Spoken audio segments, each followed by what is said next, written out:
Before back to Saturday, Dennis, I know there was questions on Saturday as it was, but I feel like I'm stuck in a mirror, you know what I mean? It's a little bit of deja vu, another top effort, but just not enough in the end to yeah, again, it's one of those where when you speak to people and talk about a bounce the ball, luck seems to be the thing at the moment that everybody seems to be associating with us. We're just not getting a bounce. These kind of things go against you when, like I say, when you're just second guessing yourself, and the tough calls are the hard ones, and like I say, the referees making this. Like I say, there's 3 or 4 moments and key moments in the game where decisions have just not been picked up or gone against us, and it's built pressure on us. And the try, the Percival try, when he knocks on, nobody picks it up. Like I say, the players around it don't really, but that's the official's job. They've got to pick that up at key moments. Pat Arvan goes to catch the ball and he gets the ball knocked into his head, but he gets called a knock on, and there's an offside before their second try. That's the referee's back 30 metres and the lads are back 10 metres. I don't know where I can say to the lads that the rules are you've got to be back 10 metres. The pitch is marked out in 10 metre lines, and they're stood on one line and playing the ball on the other, and they give a penalty against us. So there's a little bit of hard luck and a little bit of grievances on our part. We're creating opportunities. We have got to be better at a couple of things, and that's the energy battle. But we can see tries on the weekend again from having to shuffle our pack. We've not practiced in a way that you need to be able to practice against a side that's going as well as St Helens. Matt Whitley's just not. He's played a couple of times in the centre for us, and he knows what to do there, but he's not playing against an average full-back or an average backline, and he gets caught out a couple of times for a try from Barber and then the suspect Morgan try later on. But that's because he's not practiced at being in the centre all week or for the last month. He's been playing the back row, and Steph Marsh has not done any work at all. So for one of the tries, just our numbering up and just being in the wrong position from a full-back point of view. So there's lots of like technical details in there because of Reece pulling his hamstring. And they're the kind of things that we seem to have been running to constantly this year. It's a constant battle. The lads seem to think we're in the Truman Show. It's one of those kind of strange things where you're looking around for cameras on you, and when somebody's phoning in sick or somebody pulls up with something or something happens around the team.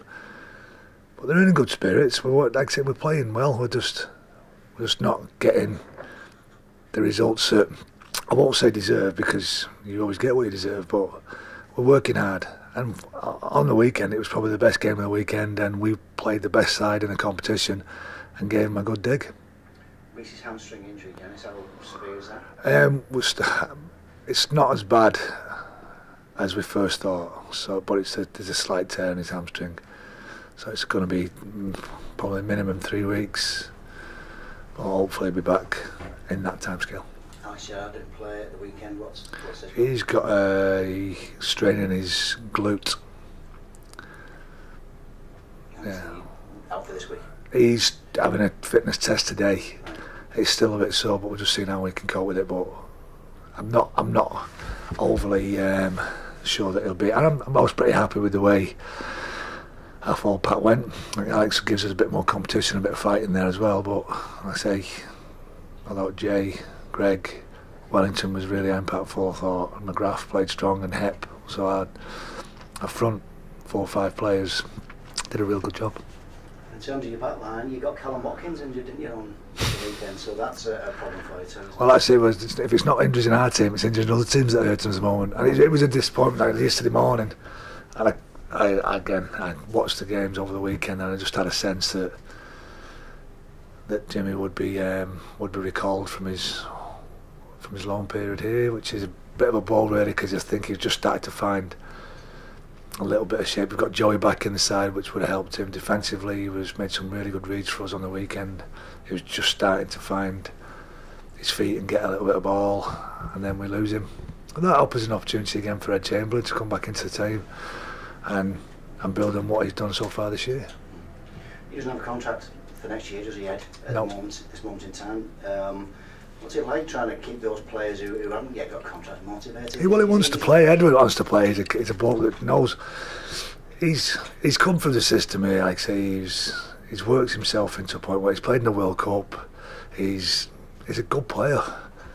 Example, in a side where I needed a little bit more experience, and the choice between Jimmy Kinehorst and Ed at that time was the fact that the experience and the big game mentality from Jimmy was just that far ahead of Ed. Doesn't mean that Ed's not a good player and not been playing. He's been playing pretty well this year. But I had to make a choice of where that experience and that need for a player of that calibre in the side was greater than Ed at that stage. So the better player got the gig, but Ed's not been playing badly. But we'll stick with the team issues for now. I presume that is Craven and Gilmore fit if you wish to pick them this weekend? Tom's fit. Craven's back in the mix. He was fit last week as well. They're both in the 19.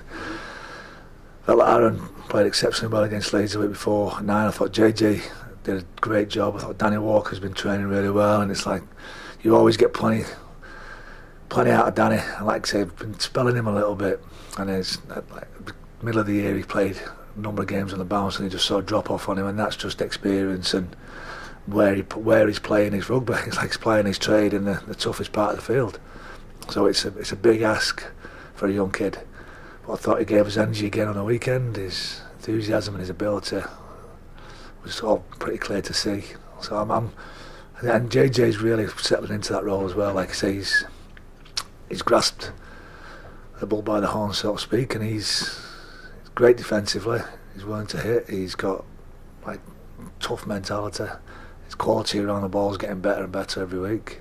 He's practicing hard at it, and like I say, I'm pretty pleased with him there. So Aaron keeps us nice and strong on that left edge through his heart in the halves. Joey's a good defender and needs to play the next few weeks because he's one of our better players. So Danny and Danny's probably going to play fullback this week. So Danny will come into the mix and play fullback for us, and Tom's just fighting to try and get back in the side.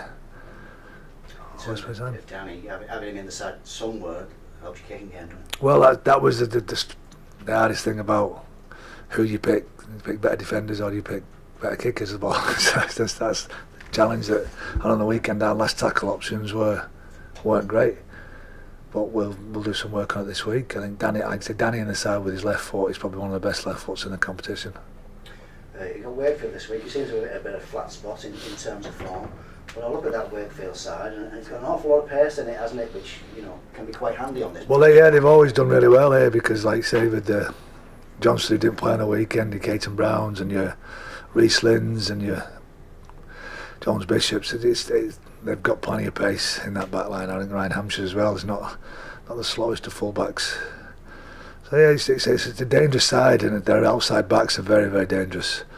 Like I say, and they're built on the back of that, they've got a front line of Fafita, Hubie, Paulie. I think Matty Ashurst is one of the form players in the competition when he's on his days of back rower. So we've got it's going to be a tough ask, and they're searching for that game to give them a spark again as well, to get them back on the upward spiral after such a good start of the year. We need to. Needs a big thing. We want to win. We're desperate for a win with the way we're playing, and we're at home, and I think should be a great contest. You beat Saints a couple of weeks ago, didn't you? That's only Saints' only loss in that I can remember for a long time. But Saints are a bit of a flat spot, so they're going to be hungry, aren't they, this week because of hitting that flat spot they've just had. Well, everybody said they've lost a number of games on the trot. I'd say the one spark that they thought they had was beating St Helens, but since then they didn't really kick on. We seem to have kicked Huddersfield into gear with the way they beat us, and went on to win a couple of games against Wakefield, and they're not playing badly. It's just that again, that's the nature of the season this year. That there's a lot of sides desperate for points, and you've got to make sure that you're on your game week in, week out. It's got, like I say, we've got to hold our form, recognise that we keep doing the little things well, we'll turn the tide, and that tide will be turned by a win. And when you look at the table at the moment, although we've been pushed down a couple of spots in the league over the weekend, every tide in that bottom 6 really is pretty tight. There's only a couple of games separating every single side. So we've got to think about that, and playing one of those sides that's in that mix this weekend is a big incentive for us. Other than Reece, did everyone else come out of that game? Yeah, we seem to be. Well, we're all right. Yeah, everybody came through it just a bit, I say, downhearted at the time, disappointed in the fact that we did things and the scoreline looks how it does. Again, there's the 12-point swing in the second half. The last try is a tough one to take because we're forcing our hand a little bit. So there's 6 points there. The Morgan try, again, we're not sure. So they're the tough ones to take, from the 2 kicks and the Morgan try. They're like an 18-point that we can control quite easily with a little bit better focus.